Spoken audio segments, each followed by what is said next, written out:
Assalamu alaikum dear students, welcome to join Global Tech World channel. My name professor Javed. आज हम first year की book का chapter number 1 और उसका topic discuss करेंगे, data and information. Let's now I explain this concept. Question is that what is data and give its example.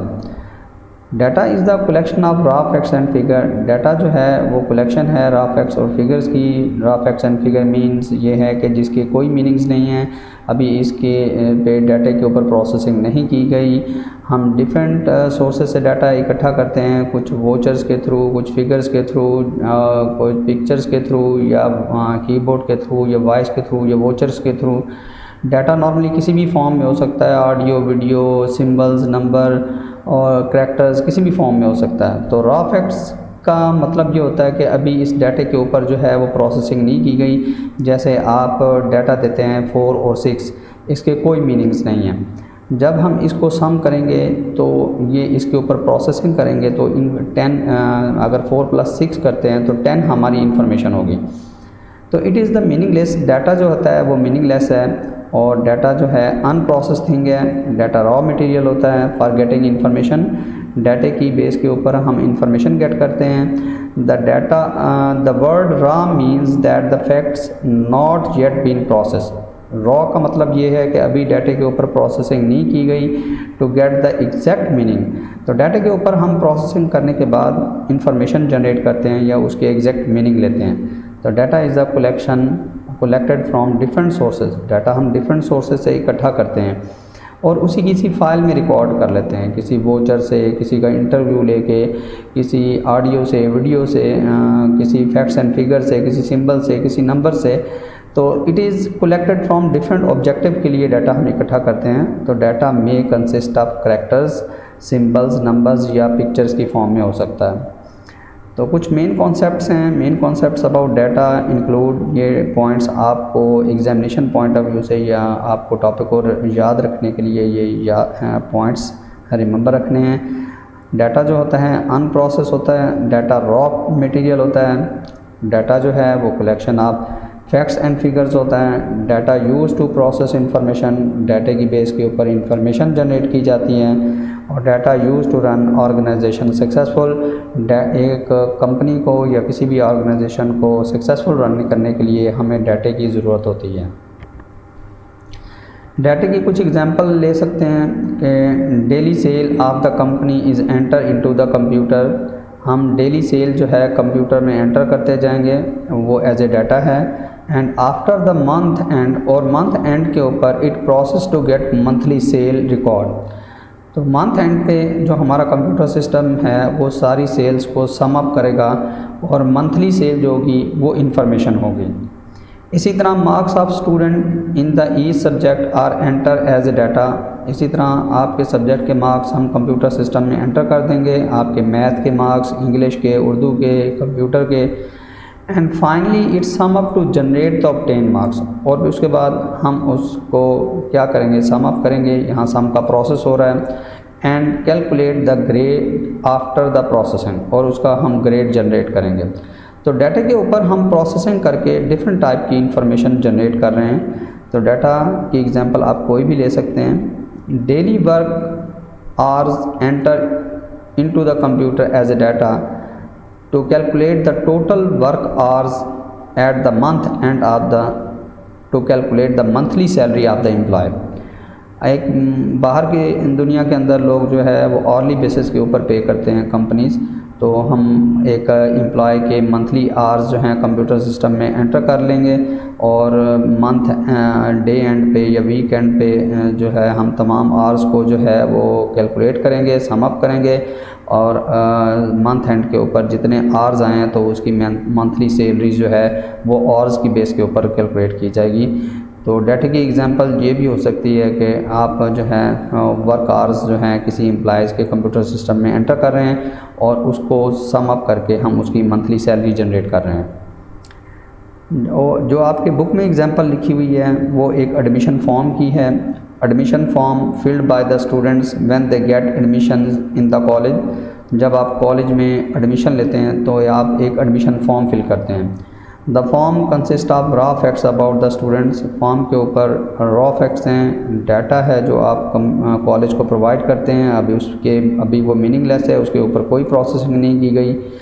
These raw facts are student name. Raw facts student का name हो सकता है, father name हो सकता है, address हो सकता है जो कि आपके एडमिशन फॉर्म के ऊपर है, आपके मार्क्स हैं, आपका कॉन्टैक्ट है, आपका फ़ोन है।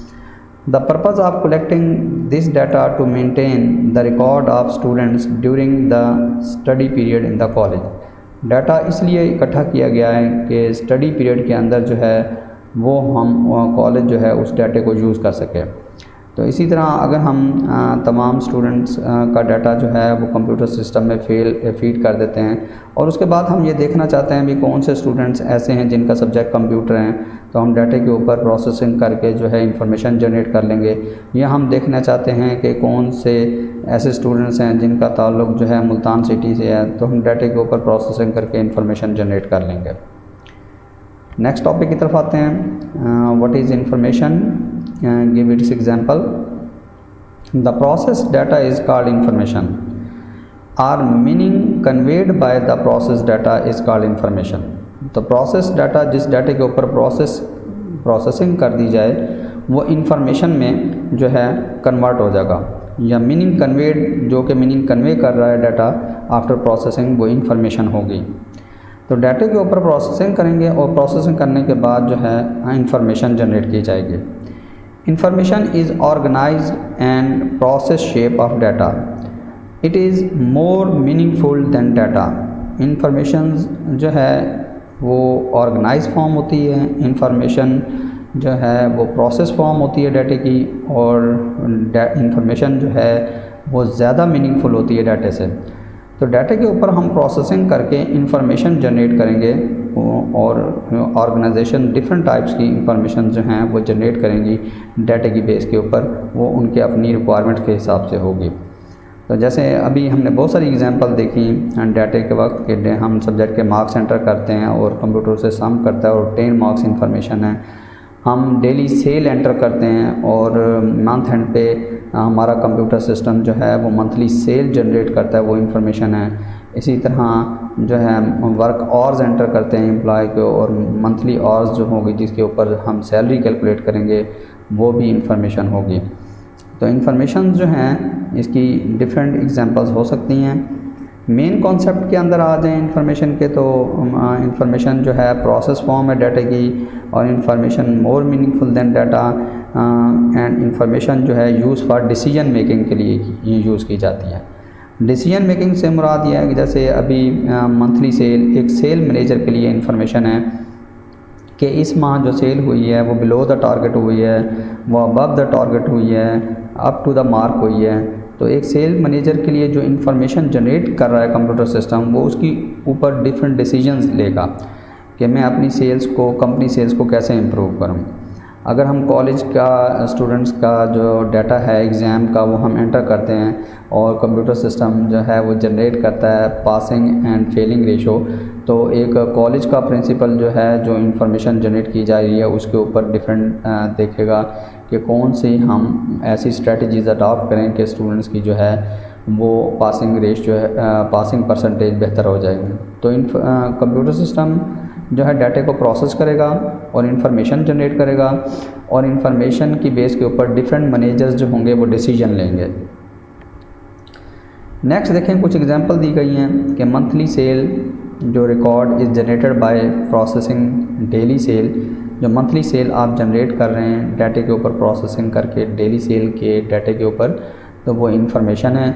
A sale manager take important decision to achieve the objective. एक सेल मैनेजर जो इंफॉर्मेशन जनरेट की गई है उसकी बेस के ऊपर डिफरेंट डिसीजन लेगा। Obtain marks of subject are process to sum up the information. Obtain marks जो कि सब्जेक्ट की बेस के ऊपर जनरेट किए जा रहे हैं, डिफरेंट सब्जेक्ट के मार्क्स को सम अप करने के बाद जो ऑब्टेन मार्क्स जनरेट हो रहे हैं वो इंफॉर्मेशन है, और इस इंफॉर्मेशन की बेस के ऊपर जो है कॉलेज के प्रिंसिपल डिफरेंट डिसीजन भी ले सकता है, और इसकी बेस के ऊपर हम डिफरेंट परसेंटेज और ग्रेड स्टूडेंट्स का कैलकुलेट करेंगे। आपकी बुक के अंदर जो एग्जांपल दी गई है इंफॉर्मेशन की वो है data collected from census department. Census department जो होता है ये मर्दमशुमारी का डिपार्टमेंट कहलाता है। हर कंट्री के अंदर सेंसस डिपार्टमेंट होता है जिसका काम सिटीजन्स की इंफॉर्मेशन को कलेक्ट करना है। अब हमारे मुल्क में जो नादरा डिपार्टमेंट है वो सिटीजन्स की इंफॉर्मेशंस को कलेक्ट कर रहा है। तो can be use to generate different types of information. Government can use it to determine the literacy rate in the country. Government जो है ने इस साल देखना है कि हमारे मुल्क के अंदर लिटरेसी रेट क्या है और कितने लोग पढ़े लिखे हैं, कितने अनपढ़ हैं। तो इसके लिए ये इंफॉर्मेशन उनको नादरा डिपार्टमेंट प्रोवाइड करेगा। नादरा डिपार्टमेंट के पास जो है वो सिटीजन्स की इंफॉर्मेशन है, वो सिटीजन्स के डाटे के ऊपर प्रोसेस करके गवर्नमेंट को इंफॉर्मेशन देगा कि आपके मुल्क के अंदर कितनी % लोग जो है ग्रेजुएट हैं, अंडर ग्रेजुएट हैं, मैट्रिकुलेट हैं, इंटरमीडिएट हैं, जी कितने लोग अनपढ़ हैं। ये सारी इंफॉर्मेशन जो है नादरा डिपार्टमेंट जो है सिटीजन्स के डाटे के ऊपर प्रोसेस करके गवर्नमेंट को प्रोवाइड करेगा और गवर्नमेंट उसके ऊपर कोई इम्पोर्टेंट डिसीजन लेगी। तो government can use the information in important decision to improve the literacy rate. Government इसके ऊपर डिफरेंट जो है ऑपरेशंस या डिसीजन लेगी कि हम ये लिटरेसी रेट जो है किस तरह जो है वो जो है वो हम इम्प्रूव कर सकें। Net salary of the employee generated. Net salary जो है of the employee is generated after processing the monthly hours as information by sum of the daily hours. जो नेट सैलरी आप एम्प्लॉय की जनरेट कर रहे हैं वो मंथली आवर्स को सम अप करने के बाद कर रहे हैं। तो मंथली नेट सैलरी क्या होगी, हमारी इंफॉर्मेशन होगी जिसकी बेस के ऊपर सैलरी जनरेट की जाएगी। तो हमारे पास जैसे अभी मैं एग्जांपल दे रहा था ये है सेंसस डिपार्टमेंट की। गवर्नमेंट ने इस साल जो है एजुकेशन का बजट डिसाइड करना है और उसको ये इंफॉर्मेशन चाहिए कि हमारे मुल्क के अंदर कितना लिटरेसी रेट है और ये एग्जांपल आपके बुक में दी गई है। और नादरा डिपार्टमेंट आपके जो डाटा के ऊपर प्रोसेसिंग करके इंफॉर्मेशन जनरेट करेगा और उसकी इंफॉर्मेशन की बेस पे गवर्नमेंट डिसीजन लेगी कि कितने स्कूल कॉलेजेस और बनाए जाएं, कितने टीचर्स और हायर किए जाएं और एजुकेशन का बजट क्या होगा। तो ये थी